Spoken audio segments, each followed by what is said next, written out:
nekk bu dee comme man sama genre gi activité booy ubbi mu nekk tailleur nga mën ko formaliser mu nekk société ngay liggéey di fay say taxe am assurance maladie ba pare am retraite parce que ñun boo xoolee fii sunu paa yi nga xamante ne ay artisan lañu woon yooyu yëpp amuñu ko li ñuy daan def mooy que ni dañuy liggéey bu ñu amee doom ji bu réussir ci école bi fekk leen ci atelier ba wala ci mbaar mi bu ñu demee retraité doom yi continuer liggéey bi yor famille bi mais paa yi duñu am benn retraite tu vois donc en grosso modo daal bu mu fekkee ni ñaar yooyu daal gis naa ni vraiment bu ma amoon lu ma ci contribuer ci ñaar yooyu quoi pour ñu gën a ko perfectionner. alors Mansour ci programme yi nga xëy na jot a parcourir yan ñoo ci wala nga jàpp ne ndax gis nga ci sa bopp ndax les urgences de l'heure ndax tënk nañu ko ci yenn programme yi parce que ñun débat bi dañoo dem ba dematul sax ci wàllu programme te alors que foofu la waroon nekk. est-ce que xam nga naa la surprendre programme bi liiru ma ci dara parce que dama gëmagul élection c'est-à-dire man je suis conséquent. Mansour bàyyi liggéey billaay Mansour bàyyi liggéey Mansour. mais parce que gëmuma ko sëriñ bi man doo man ne fii pendant 12 ans nga may nax may nekk fii nga nan may élection ma lay toppatoo. Mansour man daal bi ma xëyatee daal alxuraan laa jàng dem jàkka ja noppalu wér après ñëw fii jeex na liiruma benn programme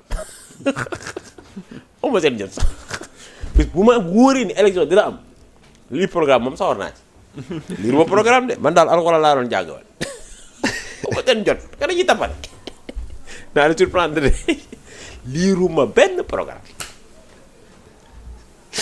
Mansour la mooy les réformes de l'heure kon. waaye dañ def na date élection bu leer génn ci sama bopp parce que man léegi lu Macky Sall wax damay dem ak moom croisement maanaam c'est-à-dire damay dem ak moom croisement mooy mën naa ne investigation la investigation croisée sax laay def amul benn décret bu Macky Sall du signé te du ma jéem a xool lu nekk ci gannaaw ak ba mu koy signé en fait lan moo ko motivé te nekkul ci décret bi loolu maanaam loolu moom xoolal loolu ci loolu rek laay liggéey.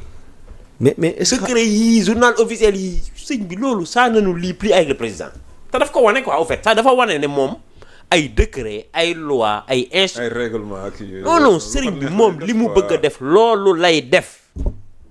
c'est grave ça. lire ma benn programme de très honnêtement. mais la création d'une monnaie nationale bi xanaa dégg nga ko nag. non sëriñ bi man dama c'est-à-dire du ma fi nekk di extrapoler ci parce que xam nga lu man hier dama waroon dem Radisson pour beneen invitation.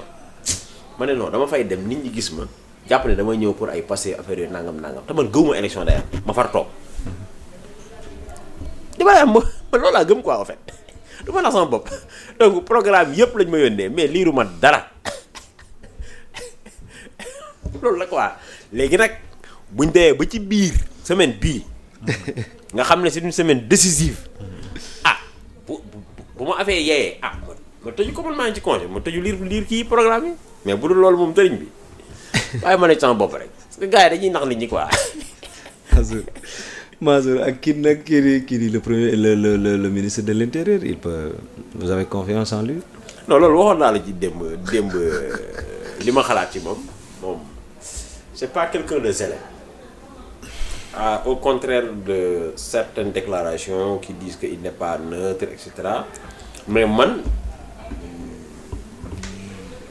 sans présomption je sais que c'est un homme compétent parce que ENA la génne bi muy nekk ENA man bi ñuy wax ay affaires agent judiciaire de l'État moi je pensais que ni il avait le meilleur profil parce que dafa xam administration c'est un soldat de l'économie autrement dit c'est un douanier dem ba nekk directeur général de la douane je pense Wade moo ko defoon comprendre nga un vrai commis de l'État nekk budget nekk directeur de cabinet wu Abdou Macky Sall nekkoon DG wu Sénégal c'est-à-dire ku am parcours la.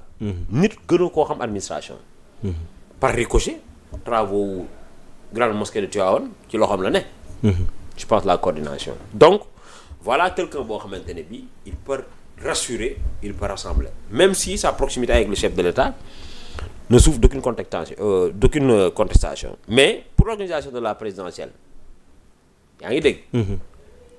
loolu même sans le ministre de l'Intérieur qui n'assure que juste la coordination parce que le commandement territorial yàgg nañu organiser loolu. la DGE gis nga et cetera nga xamante ne c'est le bras organisateur même des élections qui se sont succédé. donc man awma problème ci ni par exemple bu dee les partis politiques def nañ li ñu war a def parce que li ñu war a def li ci jiitu mooy même les zones où ils ne sont pas forts nañ fa am ay représentants dans tous les bureaux de vote balaa ñuy signer benn procès verbal ñu xool lan lañ ci rapporté en termes de dépouillement en termes de statistiques en termes de chiffres loolu buñ ko agrégé au niveau de la commission nationale de recensement des votes qui se trouve être au niveau de la cour d'appel ba mu jàll ci conseil constitutionnel man gisuma ci chaîne boobu maillon boo xamante ne bii le ministre de l'intérieur mën na ci intervenir pour def quoi que ce soit sur les résultats maintenant bu dee nag les états-majors politiques li ñu war a def comme ni ma la ko waxee defuñu ko bu ñu paree bu ñu sonal dëkk bi parce que aussi li ñu war a wax dëgg en termes d'élection pour les partis politiques c'est d'abord demander aux militants d'aller retirer leur carte et d'aller voter aussi tamit massivement donc man pour man Makhtar Cissé très honnêtement je ne pense pas que ni. fii la ñuy voilà fii la ñuy jeexale. je ne pense pas que dina jéem a def dara ci élection yi loolu yaakaaruma ko te mënu ko sax d'ailleurs. d'accord jëwriñ looy jeexale peut-être lu ñu waroon aborder wuñ ko puisque on a waaw waroon nañu terminer bu yàgg depuis 22h mais maa ngi leen fi téye di leen wax lu rek. bon. à part bu élection amee Mansour daaj nañu de. non à part bu élection amee fi mu toll nii moom ñaari da ngay bijal fay say précaution rek je pense que moom élection moom bu amul dina nekk benn catastrophe. non dafa war a am. jëwriñ Ndiassé am dara waru ko tere am. le 24 mars dañoo war a dem voter ji. mais est-ce que man ce que je demande mais est-ce que conseil constitutionnel sax warul woon jëlee élection yi ci loxo ministre de l'intérieur jox ko une organisation privée pour mu gën a leer gën a transparent parce que Macky Sall il n'est plus affidable quoi pour muy organiser. loolu peut-être président beneen buy ñëw dina xalaat ci loolu ci wàllu loi. et puis au-delà de cela ban fichier la ñuy demee élection. parce que problème de parrainage bi il y avait problème de fichier. on a dit qu'il y a 900 mais foofu Ndiassé. à supposer que 1 million de Sénégalais. Ouais. bi ñu xoolee. ci document de parrainage yi. waaw. nekkuñ ci. waaw. maanaam par exemple pour des erreurs matérielles. loolu tekkiwul ni les 900 000 ou bien le million. yaa ngi dégg des citoyens. ne sont pas dans le fichier. tekkiwul loolu. est-ce que yaa ngi dégg. maa ngi dégg waaye. par exemple yow sama tur boo ko bindee. ci bindin moo xamante ne bii maanaam logiciel bi. du loolu lañ ko programmer parce que logiciel programmation la rek. boo demee conseil constitutionnel mën na koo rejeter. mais man am naa carte électeur bindu naa bu yàgg maa ngi ci fichier électoral bi. donc loolu tekkiwul ne. yaa ngi dégg que boo xëyoon. jour élection boo demee. dañ la nekkoo ci fichier loolu tekkiwul loolu. voilà loolu aussi c'est important. de façon mooy que li gënoon leer mooy que candidat yëpp am accès ci fichier bi quoi. ah mais loolu kay mooy waaw kay beneen mbir a ngi noonu yow da ngaa dama ko fàtte mais sëriñ bi c'est que Macky Sall jaaxal na ma barki alxuraan Macky Sall rek ma jaaxal man ku yàlla bind man Macky rek ma jaaxal mais loolu candidat yi dialogue yi fi am yëpp acteur politique dañ koo jooy bay bëgg a dee yow da ngaa mës a dégg kenn ci élection bii benn candidat buñ la ne il a accès au fichier day war après nga da ngay dem présidentiel. en tout cas jëwriñ Ndiassé ñun ñu ngi ci campagne. on a bouclé la première journée. demain deuxième étape calendrier bi détaillé nañ ko. 15 jours avant le scrutin la ñu am. dama candidat yi am nañ droit avant ñaata jours avant campagne avant élection yi war nañu am fichier yi ñoom ñëpp. waaw man dama fi mu toll nii lépp jaxasoo. am na temps mais ñun nañ dem ci am na temps quoi. 15 jours dañ ci war minimum 15 jours. voilà war nañ am fichier bi quoi. mais alors taxawal foofu. yow 15 jours accès au fichier yow ñun la 15 jours de campagne. dox leen ñu dem rek. date clé yi 13 mars. donc. réew mi mooy 10 jours avant le vote. dañuy notifier les préfets ak sous-préfets yi. identité mandataires yi dans les lieux de vote. voilà 7 mandataires par candidat et par lieu de vote comme ni ko précisé article 71 bu code électoral. léegi ñu ne la campagne nag day jeex le 23 mars à minuit. conformément à l'article LO donc 129. le jour J maanaam le 24 mars les Sénégalais seront conviés aux urnes Mansour sous la supervision des autorités territoriales selon le décret numéro 2024-700. Résultat provisoire au niveau des départements donc dañ koy daal di publier au plus tard le 26 mars à minuit par lan CDVD d'après l'article L 99 waaw Mansour léegi nag ci li ñuy procéder mooy proclamation des résultats provisoires au niveau national. C'est à partir du 29 mars à minuit éventuel recours yi nag mun nañ ko déposer dans les 72 heures suivant cette annonce mooy annonce bi ñu def loolu la article 15 constitution prévoir le conseil constitutionnel moom moo chargé wu statuer ci réclamation yi ak validité résultat définitif yi conformément à l'article 35 enfin nag Mansour Cissé le président du conseil constitutionnel procédera à leur publication ci journal officiel bi en application de l'article LO 143 du code électoral. Mansour nii la war a demee. liiral ma LO 137 bi ma xool fan la waa Mansour déedéet Mansour déedéet Mansour. déet ku wax lii wax la ca des. Mansour liiral ma LO 137. Mansour. bu lan bu constitution. dama lay dimbali rek. waaw wax ma. wax la PDS dan lañ. LO 137 bu lan la wax bu lan. bu code électoral bi. bàyyi ma génne la ko Mansour mais nag Mansour bàyyi Mansour ñun lii fi nekk nii lii mooy li nga naan ma sëriñ bi génn ci li nga ne mais Mansour génn ci li nga ne. waaw problème fi mu toll nii moom yóbbu na ma ci dimension damay xaar semaine bii di ñëw. jàll non man bu amee mu doog a xam ndax bu amee waaw.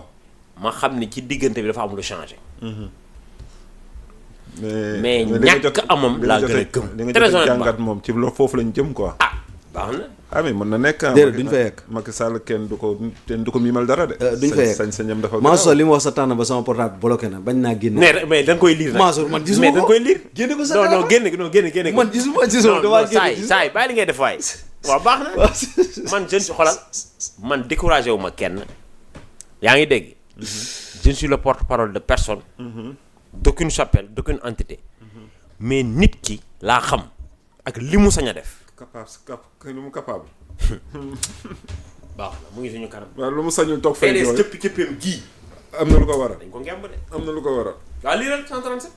non man génnul. sama non je te jure gis nga xoola. gis nga la page xam nga kii dafa mel ni bëgg la dégg Mansour. non man je reçois des notifications yoo xam ne lii. saay iPhone bu baax nga yor. arrêté sa yi ngay def lii. Mansour man de am na ku ma fi yoral dara waaye yow mi ma yoral dara xam nga de loolu bu fekkente ne de gëm naa ne di nga ma ko jox de baax na de toute façon comme bëgg ko lire baax na bu ngeen xëyee suba daal dem leen Cour suprême. di ngeen man daal maa ngi génne. man maa xëy loolu am non xoolal loolu mooy lu féete boor ba pare. mais Cour de cassation xam nga Cour suprême am nañ capacité lu conseil constitutionnel def ñu dindi ko. wala ñu mettre ko en cause ay magistrat lañu. xanaa su boobaa kay dañuy dindi conseil constitutionnel rek desutur ko benn yoon mu jeex. toog leen rek. préparé leen de. Mansour de man cat dugg na ma de. si jërëjëf. xanaa lii la Ousmane Sonko doon wax naan 10 personnes yu tenir Sénégal en otage. bari te loolu moo doon yoon. maanaam fukki nit bu ñu amul jàmm Sénégal kenn du am jàmm. mais loolu du yoon quoi. ñun de tekki nañ. tekki nañ ci la. man de maag sama xarit bi jiili. ki may déglu dina comprendre. non élection day am Mansour élection dafay am Mansour. élection day am no comment élection dafay am. jëru Ndiass jaajëf. ñoo ngi lay bëgg premier jour campagne bi ni nga ko ubbee neexuma de. sant yàlla jërëjëf. élection dafay am yéen ñu ñuy seetaan élection dafay am le 24 mars loolu la code yi wax ak yëpp. bu dee day am. waaw ma xam ni. tey ji ubbi nañu campagne bi suba campagne day amaat waaw. nga baan. PDS di cëpp-cëppam gii. cëpp-cëpp PDS am gii. PDS moo tuumaal premier ministre ñu daax premier ministre ci gouvernement bi. PDS moo ne ko daax wala ñu ko di demal campagne. wan campagne. def ay ñaan de campagne. jaajëf. campagne. alors édition spéciale. da dem sampulu ji de ak campagne. baax na yéen bàyyi la mu suba. élection dafay am suba deuxième jour campagne incha allah ñu àndandoo ak yéen dara du leen ëmp ci campagne bi ba élection yi ñu dem le 24 ñu jox leen bureau de vote yëpp ngeen xam la fa xew kii gagné daal di jël serment donc 4 avril bii nii kii gagné ñu xam ne mooy déjà njiite 4 avril amul défilé. waaw ça ne veut rien défilé dire. amul mënoon nañ def prise d'arme non. président défilé amul. 4 avril président bu bees bi mooy toog. ak xoolal 2023 ngan di défilé la ñu organisé. oui foofu la ñu. méga défilé la ñu organisé. drone yi sànni lacrymogène lépp a ñëw kay dara desul. jërë ngeen jëf ci ànd bi ren ak ñun koor gaa gi ñëw baal leen ñu àq ñu baal leen àq. koor gi moom wóor na moom kenn du ko reporté.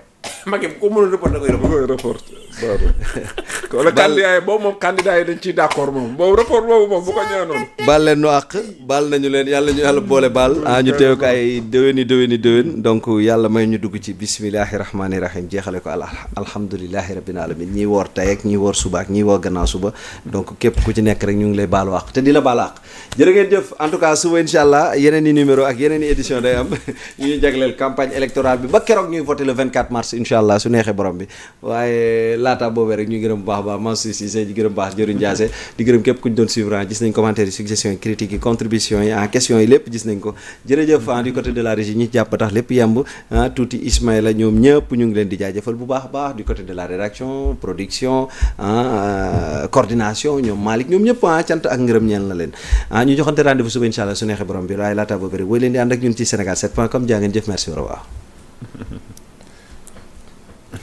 non Mansour